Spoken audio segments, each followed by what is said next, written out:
My name's Kate Bajic and I'm a contemporary art jeweller. My work has always been based on natural forms and repetition of natural forms and movement. After 10 years of sort of making and selling work, I went back to university and did a master's, and it was there I discovered lichen, which is my main area of inspiration now.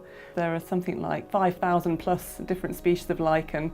They have a massive lifespan. They have all kinds of different colours, textures, forms, and it really appealed to me the fact they also contain certain chemical elements that I can use to inspire their function as well as their form, and sort of try and combine a little bit of science in with my artwork as well.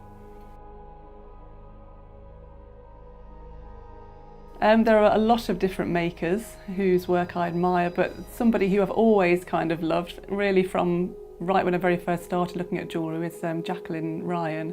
She does a lot of hand working, so she's not using a lot of machinery, you know, and I really like that sort of ideology of working with your hands and not being reliant on, you know, sort of tools and mass production, if you like, and actually just being reliant on what you can do with your hands. That's important to me. I often go out walking. I'm very fortunate that I live in a village in the countryside, so we've got sort of quite a lot of rural areas I can get to easily. Getting away from everything and having some time to think and plan and just come with ideas and sort of development for work, you need that space, yeah, definitely. When I went back to university, I had a very young child, and I was a single parent at that time, so my son was only, gosh, how old was he? About 2 or 3 when I first went back to university. So childcare was a massive thing. Making the commitment to retrain in a different career was a massive thing.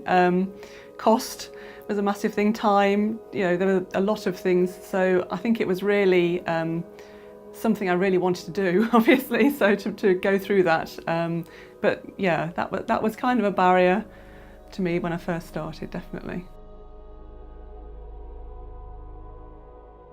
So I think first of all, you definitely have to believe in your work. If you're not confident yourself about what you're making and you don't absolutely have a passion for it, people will know that and they won't respond positively.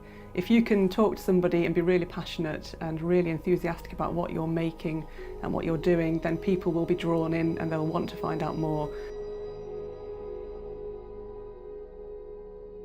So I'm hoping that by watching the WebinArt interview, people will discover a little bit behind the scenes of what it's like to be a studio jeweller and some of the pros and cons of choosing that as a career. And really, I'm hoping I can impart some information to people who are just starting out and hopefully inspire a few people to follow in my footsteps.